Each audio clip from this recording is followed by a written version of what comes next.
นี่หรอนี่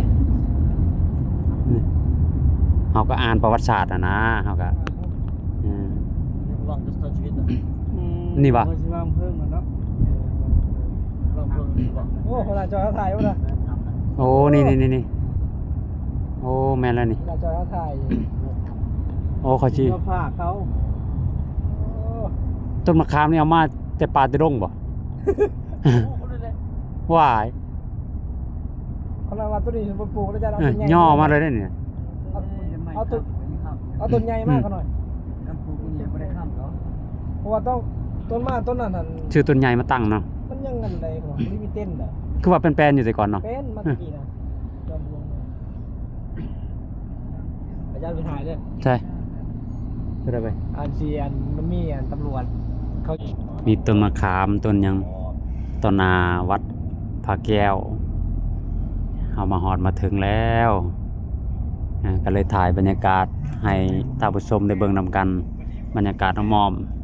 ว่าเป็นอะไรก็ติดตามรับชมนำกันเด้อท่านผู้ชมเลยนี่มีแต่ต้นมะขามเขามาตั้งมาปลูกอันนี้จัดสรรนี่งามหลายมีแต่มะขามเลยนี่อันนี้กับกำแพงวัดพระแก้วนี่ก็มีแต่นักท่องเที่ยวมานี่ก็เนาะอันนี้เป็นเจดีย์บ่นี่หรือว่ายังเรียนกันอยู่หรือว่าเป็นพระธาตุนี่โอ้นี่กุฏิบ่จังนี่เนาะนี่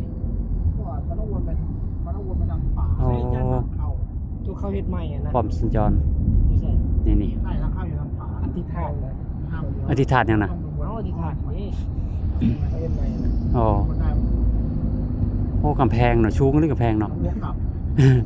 นี่ประตูโคงอ่ะอ๋อประตูโคงนี่โอ้มีเกยอีกออกมานี่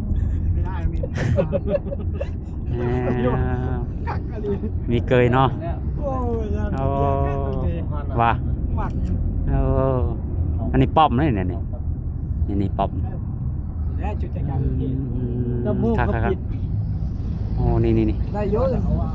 คักเด้อท่านผู้ชมเด้อนี่วัดพระแก้วถ่ายไป เขาไปจอดรถท่านี่ป่ะ ถ่ายให้เบิ่งนี่โอ้